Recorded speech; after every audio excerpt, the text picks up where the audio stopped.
Welcome, everyone. Thank you for joining us for today's webinar. My name is John Bond, Lead Sales and Marketing at Medmont. Medmont is a leading provider of specialty care eye market. We at Medmont are extremely excited for today's presentation. That is because today we are presenting our new addition to our product portfolio. Randy is a clinical research and development director for Precision Technology based in Vancouver, Canada. He also serves as a research scientist and clinical instructor at Pacific University College of Optometry in Forest Grove, Oregon. Additionally, he is our clinical advisor at Medmont. Randy has published numerous articles and submitted posters on various contact lens related topics, as well as been a contributing author in a number of textbook chapters.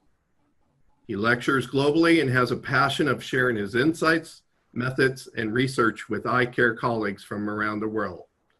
Randy is a fellow of the American Academy of Optometry, the British Contact Lens Association, the Scleral Lens Education Society, and the International Academy of Orthok.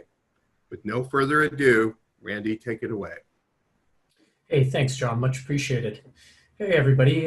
Welcome. Thanks to all of you for logging in. I know we've got folks from across the Pacific and across the Atlantic and continents near and far, so thank you for joining us today.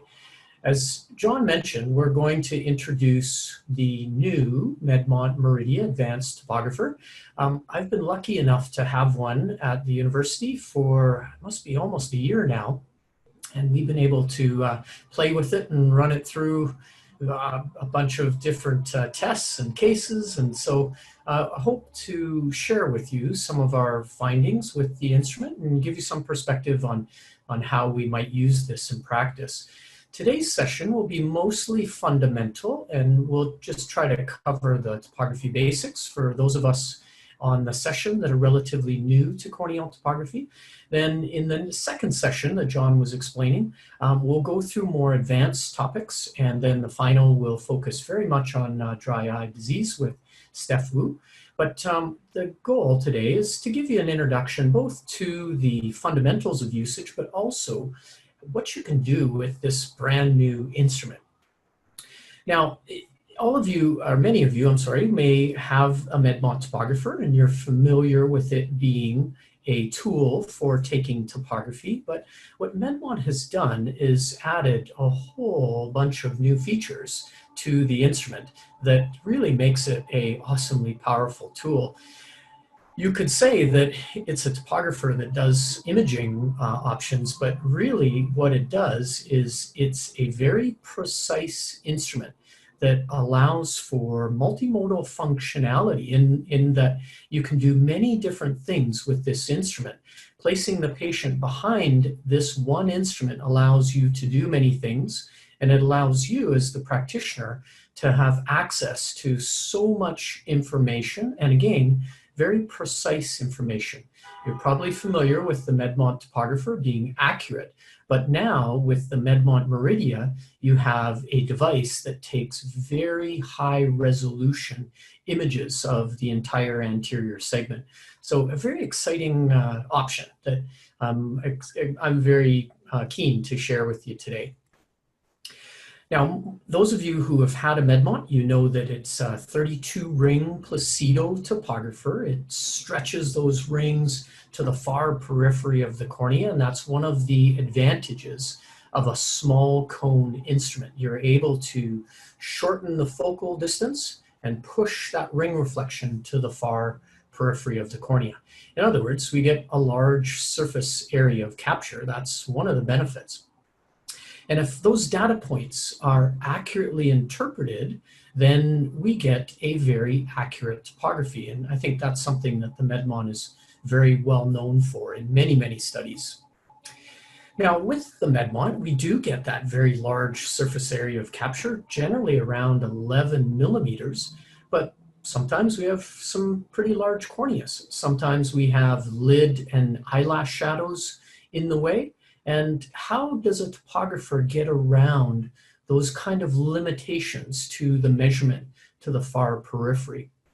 And Medmont has this very ingenious method that they created to give us more information than what we might get from one single topography capture.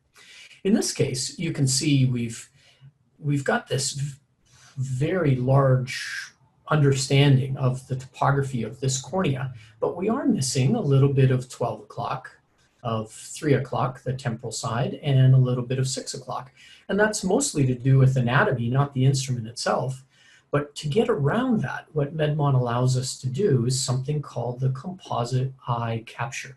And that has us change fixation from the center to looking temporal, to looking nasal, to looking down, to looking up, stretching those rings and those data points all over the periphery. So we have this very complete view.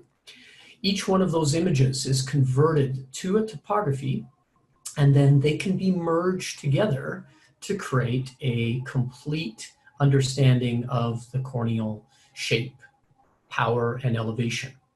Now, how big an area can you get? The largest that I've taken is about 13 millimeters. It is supposed to work on a horse eye up to about 14 or 15 millimeters. So you should be able to get a large enough area for most of our contact lenses. And this is, of course, really important because what is the diameter of our specialty lenses today? I mean, our Ortho K lenses, a small lens is 10.6, a normal diameter maybe 10.8 or 11 millimeters. Our scleral lenses are 16, 17 millimeters. So we want as much corneal data as we can to give us the best possible starting point, especially related to our rigid contact lens fits. Now, you might ask if you do have a Medmont E300 corneal topographer that you've had for any amount of time, that you've known it's a very accurate instrument and it does a very good job of its contact lenses. So how about this new Meridia? Is it going to be as accurate as the E300 was? And our team at Pacific did a small pilot study on this on 30 eyes. And we looked at the apical radius of the cornea, the steep and flat meridians. We looked at the height, thinking of the eye like a mountain. How high is the mountain? Eccentricity and the K readings. And how do the two instruments compare? And basically it works out to the cone is identical between the two instruments. So therefore the understanding of eye shape is similarly the same. For instance, in the radius of the center of the cornea, the instruments are separated by a 1/16 of a diopter, so basically a quarter of a diopter. The sagittal height differential was a micron. The flat and steep K readings were basically a 1/5 of a quarter of a diopter.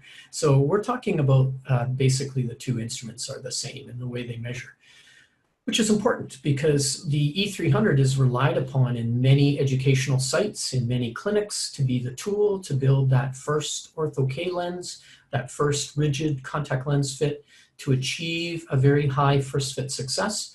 So it would be nice to have the confidence to know that the new Meridia is going to do the same kind of quality of capture. And that's the story. It does. It is the same as the E300 in terms of its accuracy for capture.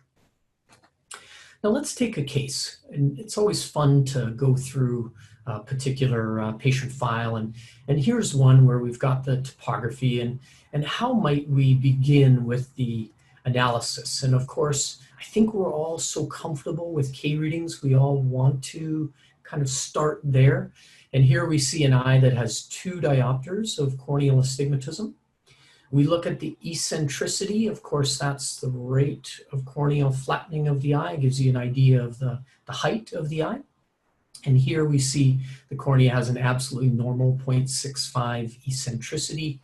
The disease detection indices are green for the first, yellow for the next 2, saying that 2 of the indices are saying the eye is suspect. It's yellow in the disease detection analysis. Why is that? Well, we might look at the topography. Do you notice anything funny about this anterior surface shape using an axial interpretation. Now, clearly we see a width the rule cornea. We have our hot meridian running vertically, so steep axis running vertical with the rule cornea. But notice across the flat, there's this channel or this hole through the center that is kind of odd. You might look at these hotter contours and they kind of form these bumps in them. And you know that corneas are really smooth. Should the eye have these kind of sharp angles or these bumps in the surface, that kind of makes you suspect that something isn't quite right. Well, let's go from an axial interpretation, which is power or vision. Let's go to the tangential. And do you see anything funny here when you look at this topography? Is there anything that pops up on this kind of normal with the rule cornea? And one thing you might look at is that ring, these two arcs that appear in the corneal shape, these flat spots. And that's where your rigid contact lens is landing down and molding the eye shape. So the tangential is very sensitive to areas where we mold. And you might look down on the graph. What sticks out at you on that graph? And you might pick out those 2 points. That's where the contact lens is digging into the eye's surface. So basically we have a patient that has a rigid, that is a rigid contact lens wearer. It's fitting a little flat. It's flattening the central cornea out, and that's why we saw that hole across the center of the axial topography. In the tangential, we see the ring of landing of our lens, and we can tell that our contact lens might be a little bit loose for this eye, hitting the corneal apex, riding a little bit high, creating a bit of a junction in the surface of the cornea. Well, why is it riding high? Now, we might go to the elevation map and try to have an understanding of what we see here. And in the elevation map, you know that red is where the elevation of the eye is high. That's where a contact lens is going to bear the hardest. Blue is where the contact lens is going to lift, or where the corneal elevation drops. And you notice at 12 o'clock, we have minus 25 microns elevation. In other words, the corneal elevation is much lower by 25 microns than most of the rest. Then heading towards 6 o'clock, it drops by 50 microns. So our width the rule cornea is much steeper in this meridian, and we've got that drop in elevation allows the contact lens to rock back and forth. So we might require a toric lens for this eye. That might be why the previous lens wanted to fit a little bit toward the flat side, riding a little bit high. This is where we use the Medmont contact lens software, and this is a tool that allows you to take your highly accurate map and then place a rigid contact lens on top of that topography. Optimize the fit, optimize the diameter, the apical clearance, the landing, the edge lift, everything about the lens so that we place the right first lens on the patient the first time, making us more efficient in practice. So how do you do this? Well, the first step is measure visible iris diameter. And now for those of you who've had a Medmont E300, you'll notice that you now have a color image to assess the borders of the visible iris, but you'll also notice a wider field of view. And this is without zooming out the actual image. The topography image is now incredibly large. You could image over top of a scleral lens and be able to see the entire lens, even if it's as large as 17 millimeters. But I digress. Let's go back to fitting our GP lens. Let's measure visible iris diameter. It's pretty normal, 11.7. So we'll select our initial lens diameter. For us at the university, we tend to like larger lenses. So VID minus 1.3 millimeters might be a starting point. So a 10.4 millimeter lens for this eye. Then what we want to do is fit our base curve to create the appropriate apical clearance. And that's about 20 to 25 microns, gives you the lens that's just the right amount of fluid between lens and cornea, and allows you to observe that you have apical clearance. Any thinner than 20 microns, it might be hard to pick it up, and you might think you have a lens in touch with the central cornea.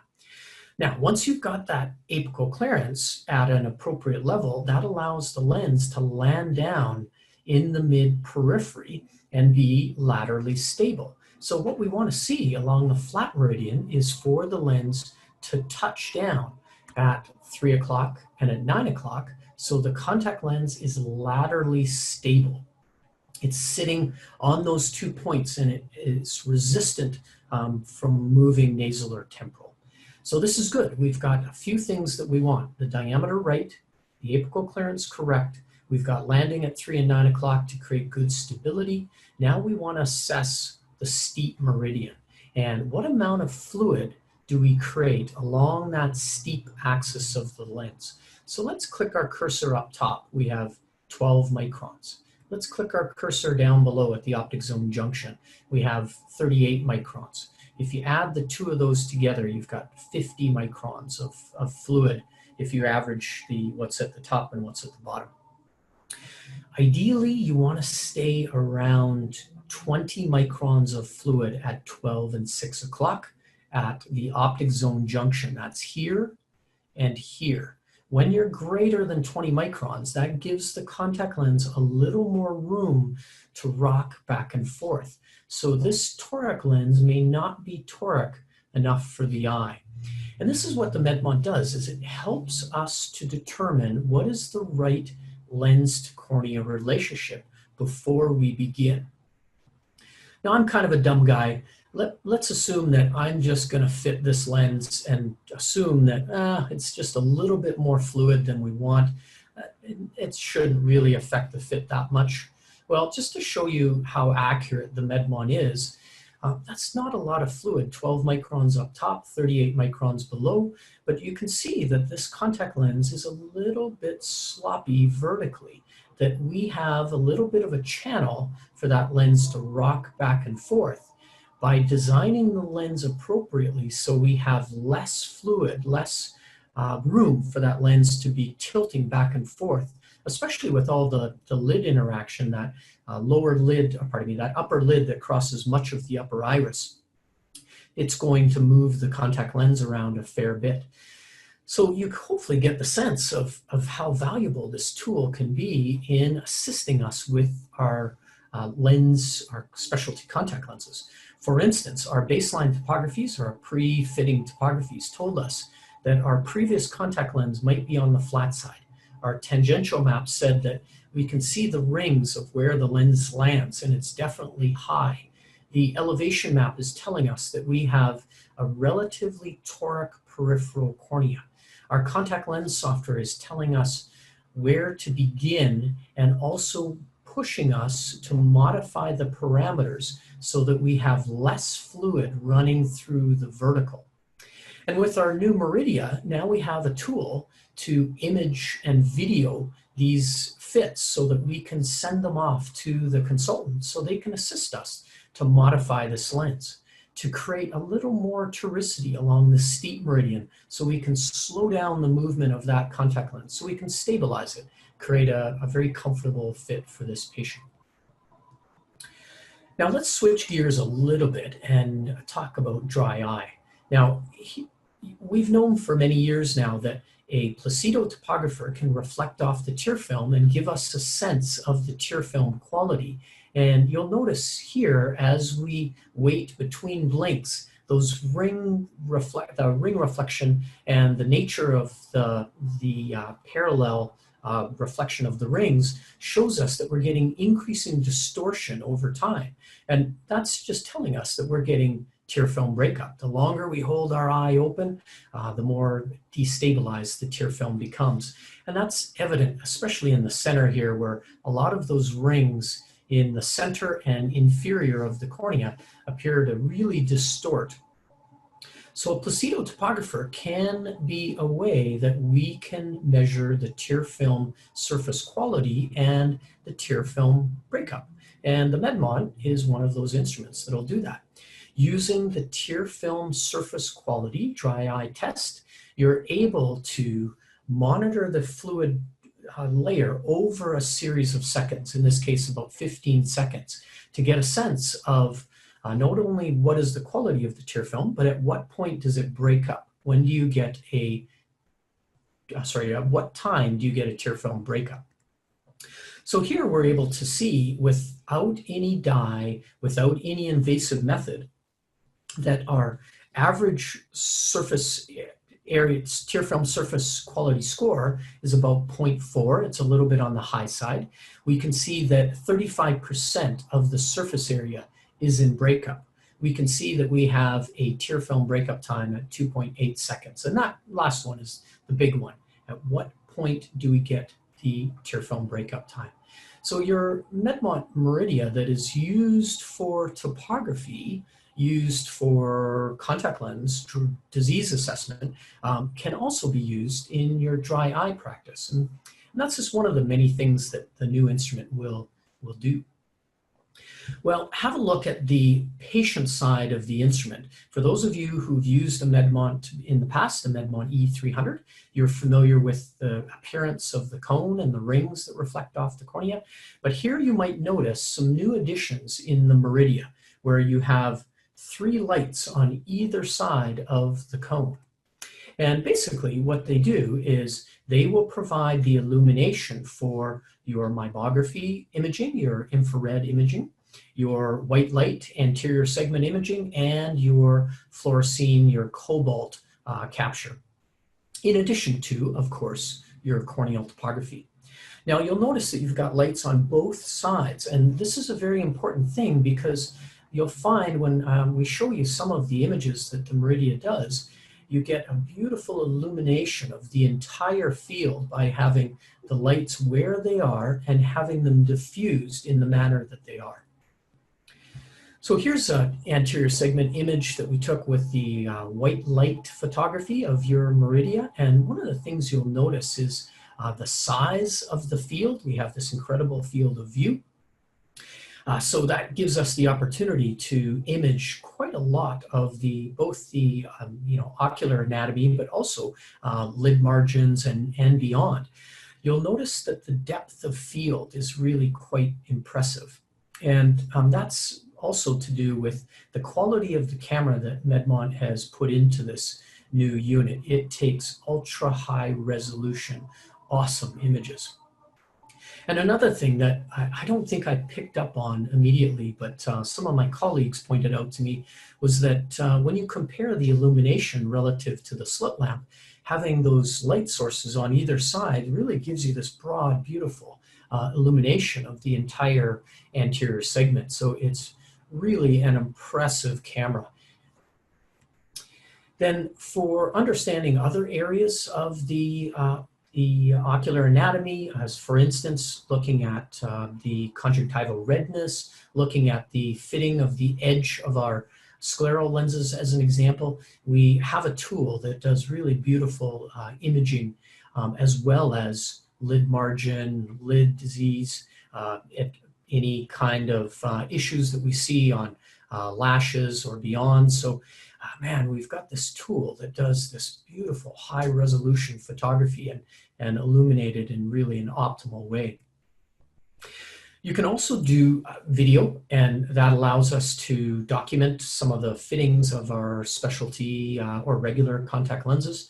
And you can define how long you want that video to be. You can define the resolution that you want the video to be. So Medmont's really given us lots of options. For instance, for those of us who do a lot of education, lecturing, anytime you're trying to build PowerPoints, you've got a tool now that will capture all of that imaging and export it so that we can put it right into our PowerPoint, which is kind of nice. Then for those of you who are very involved in specialty contact lenses and rigid lenses and Orthok, for an example, you also have a tool that will provide a very, very high resolution image of your contact lens fits, both as a single image, but also as a video. And the resolution is such that you're able to pick up staining, you're able to pick up junk behind the lens, junk on the lens. As you can see in this case, it's a beautiful image of a lot going on in this particular case, not not just a Orthok lens that might be a little on the high side, but some other things going on underneath that reservoir. And then, of course, for your scleral lenses, you're able to image 100% of the scleral lens if it's under a 20 millimeter diameter. So we're able to really document a lot of our specialty contact lenses, which is super important when you think about how we work with the lab and having the ability to send this information to the lab so that they can help us when the fit isn't quite right.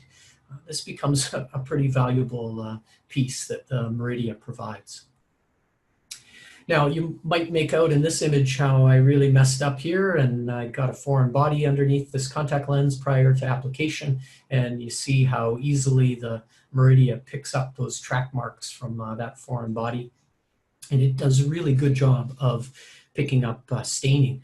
Now, I would never suggest to you that a Meridia is equal to a slit lamp, but if you don't need that ultra high 40 mag, if you're not needing to do an optics section, then this instrument does perform like a de facto slit lamp. And we've heard from many colleagues how I really don't need to take the patient to the slit lamp for some of my contact lens assessments. I can just perform that analysis on the Meridia, and I can document images and document with videos. So it's, again, really quite an impressive imaging device, and again, kind of a de facto slit lamp in many respects. Now, another thing the Meridia can do is an infrared illumination and give us perspective on the meibomian glands. So the Meibography with the Meridia is really quite an impressive tool when coupled with that high resolution camera and the software that allows us to highlight the individual glands themselves. We can also, with all this imaging, do tear meniscus height. So for anybody in the dry eye realm that's very focused in this area or desiring to be in dry eye practice, in this one tool, you have an ability to perform many different tests, making you efficient, taking you one place to get all of this analysis and imagery. So I think that's a really important understanding of this tool, that yes, it's an instrument, but really what this is a device that allows you to access, well, first to image and then to access many different forms of analyses so that you can decide on a path for a patient in a very efficient manner. You know, this is one software, this is one place to go for all of your imaging and all of your analysis. So a really, really awesome tool where I've always been happy that the Medmont was such a great corneal topographer that I could use it for all of my specialty contact lens fits. But now I'm able to image all of those fits as well. And for those that are very focused in dry eye practice, again, you have a whole slew of things that you can do in this one place. Well, let's go through one more case that I thought might be fun. Here today, a corneal topographer is purchased in a high percentage of cases for myopia control practice today. So let's talk about a myopia control case. And here's one where using the composite topography, we're able to get so much of the anterior segment of the cornea. We're able to build that huge 11 millimeter Orthok lens. And being able to get data that far out sure is helpful when you're trying to determine what is the toricity that my lens needs, what's the depth in the flat and steep meridian. In other words, what's the toricity we need. So having these large surface areas of capture becomes really important. Now, this particular patient was a soft lens wearer that was having some trouble with their soft contact lenses, a little bit of, dry eye symptoms, and looking for an alternative. So we thought maybe a Orthok might be appropriate. And we might take our corneal topography, and what would we assess? Now, this is a patient that's an adult, but let's assume if this were myopia control in kids, all of these assessments that we're doing exactly the same, whether it's for an adult or a child. Now, what are we looking at? Again, let's go to the K readings. We're all so comfortable with Ks.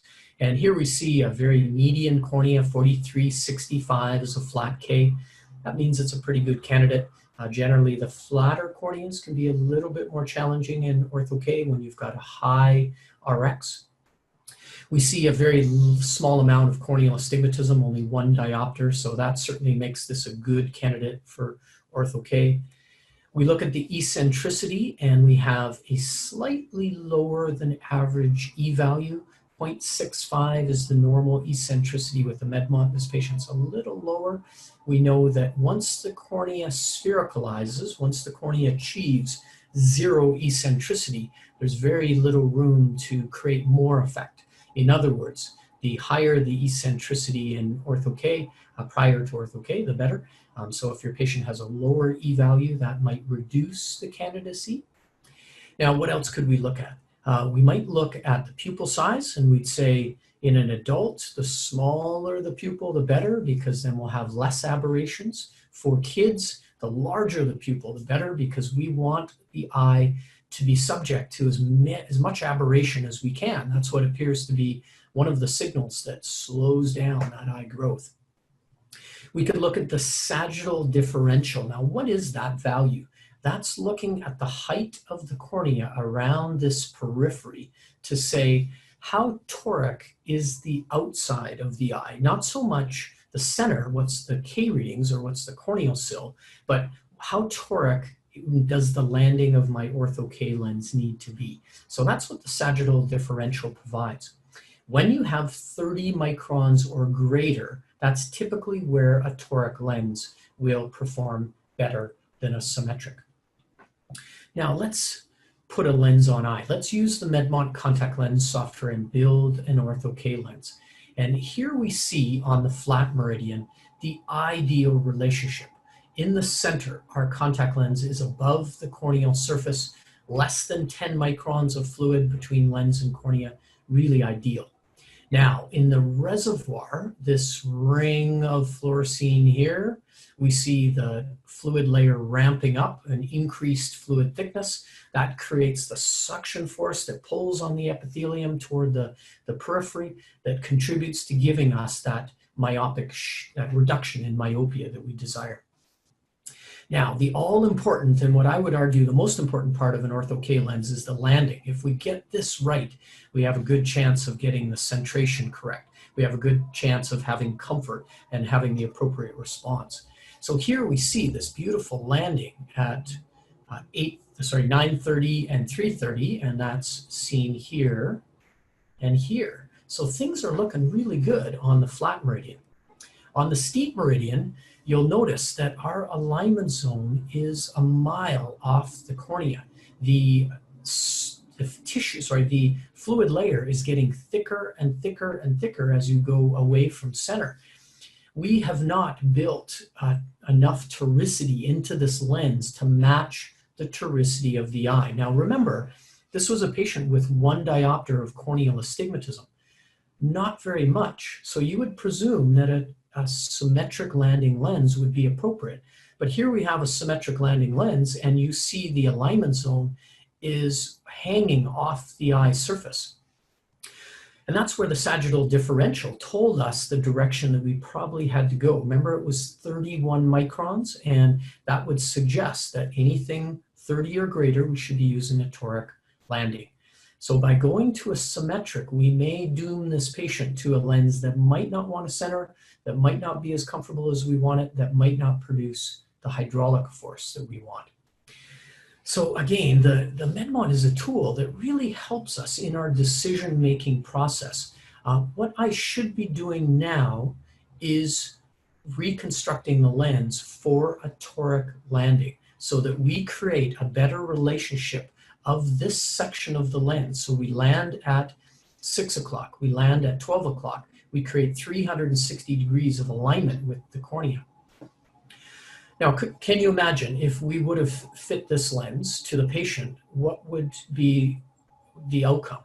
That we're likely to see a lens that decenters. So we've maybe wasted the dispensing visit, assuming that maybe in the closed eye environment it would work, and then we waste the patient's post-treatment visit only to find out that the lens didn't work, and we should have trusted the topography and reconstructed, ordered the right first lens. So just to show you again what a dumb guy I am, I'm going to put this lens on anyway, and let's see what happens. And you notice in primary gaze we get this lens that wants to ride high. That the lid might be influencing the position of the lens, but it definitely is showing that there's nothing keeping it from wanting to position superior. Now, if we were to open the lids up and try to get a sense of what is the pattern when the lens isn't so influenced by the lens, by the lids, I'm sorry. This is something my colleagues at the university remind me of all the time, that you really need to understand what is the pattern of a rigid lens in a centered position. So whether you manipulate the position with the upper or lower lids, figure out where the or figure out what the pattern looks like when the lens is on center. Now, what do you see here? Of course, we've got a lens that we think clears the corneal apex. We can't see fluorescein under the center, pretty typical of an Orthok lens. We see this arcuate landing at 9 o'clock and 3 o'clock. That's great. Maybe a little more edge lift than we'd like on the nasal side, a little wider than we'd prefer. Looking pretty optimal on the temporal side. But at 12 and 6 o'clock, there's a bit of a channel. There's some depth underneath that alignment zone where we really want that lens to align 360 degrees around. So this is one of the things that the Meridia is going to really help us to do, is avoid going down a path where we're going to start with the wrong lens. And if we can avoid doing that on how many patients a month, imagine the chair time and the money we're going to save by choosing the right first lens a higher percentage of the time.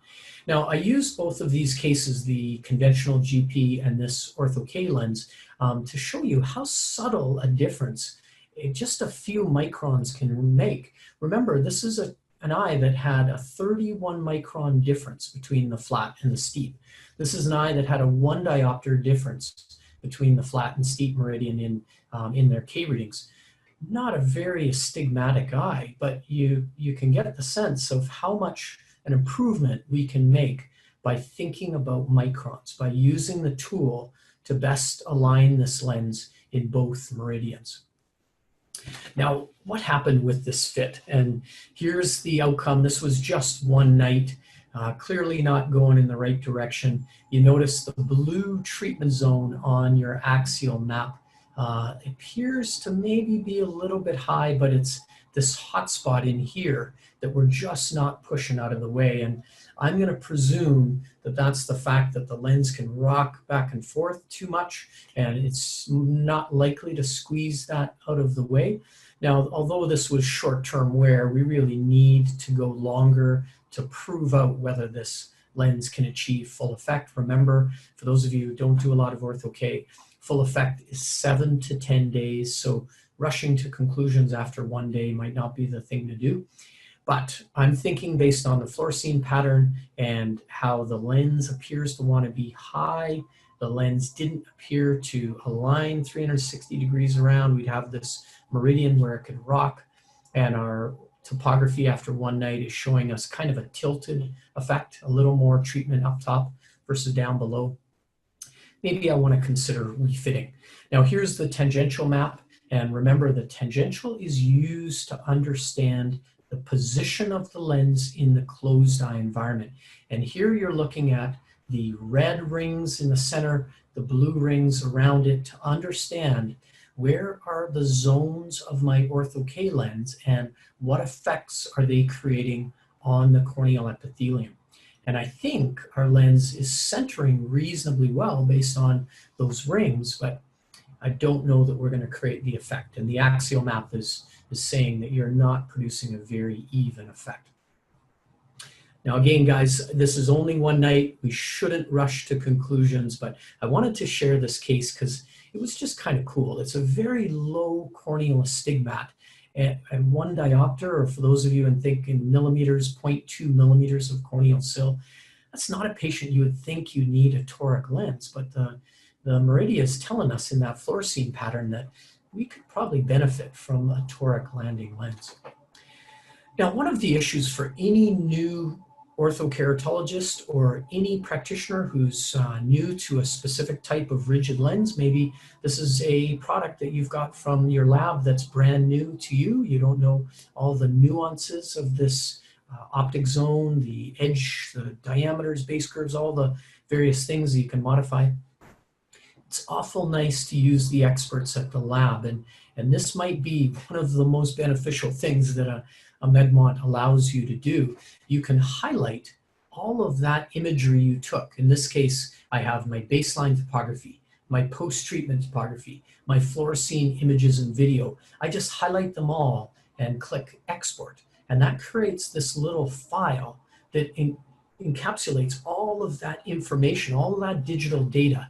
And that can be emailed or sent to the lab, and they can import the topographies and the images into their Medmont software. That means that they're able to do the analysis and assessment as if they had taken the topography themselves. They have all the digital data. So that gives your consultant at the lab a very complete understanding of what's happening and therefore what needs to be modified. What do we do next? So hopefully this first session has made some sense, that you've got a tool now that's so much more than just a topographer. This is one instrument that allows so many different analyses to go into the same place and be held. So I go into one patient file and I get the topography, I get the white light analysis, I get the fluorescein cobalt analysis, Meibography, the tear film surface quality analysis, lid margin assessment, conjunctival whiteness. I mean, the list of imaging that we can do is broad, and I'm only going to one place in the software.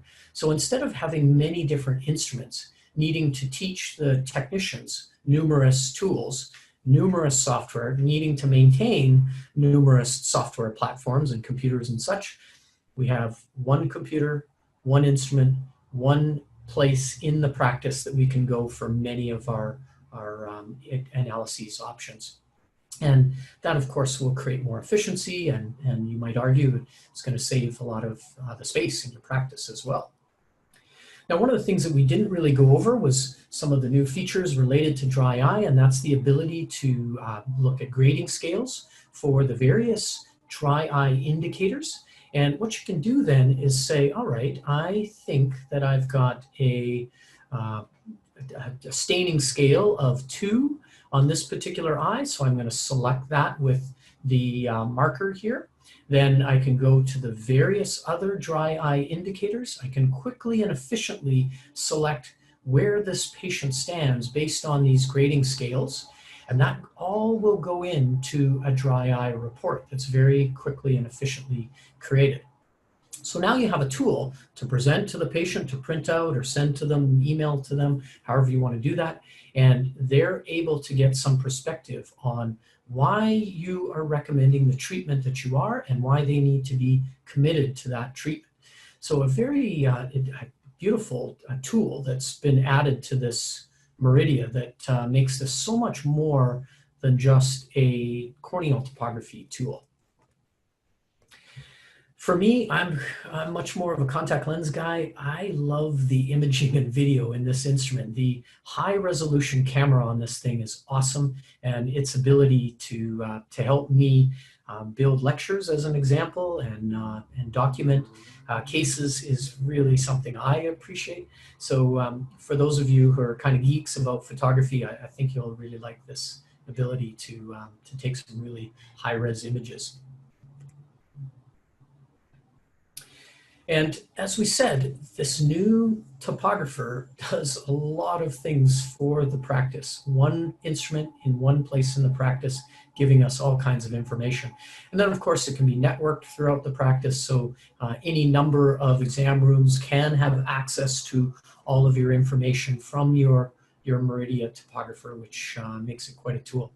So we have a lot we can do with the new Meridia, and the fact that it's still a great corneal topographer is exceptionally meaningful to me. I'm a topography geek. I want good data. I don't want to start with the wrong first lens. If we can have a high first fit success, then that helps us be so much more efficient, makes the experience for the patient so much better.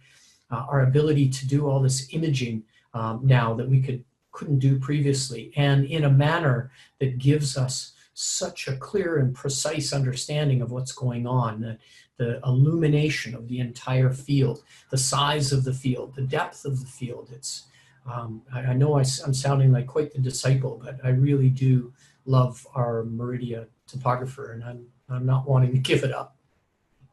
So if you want some more information prior to our next session, you can go to medmont.com. There's a brand new site built for the understanding of this new Medmont Meridia tool.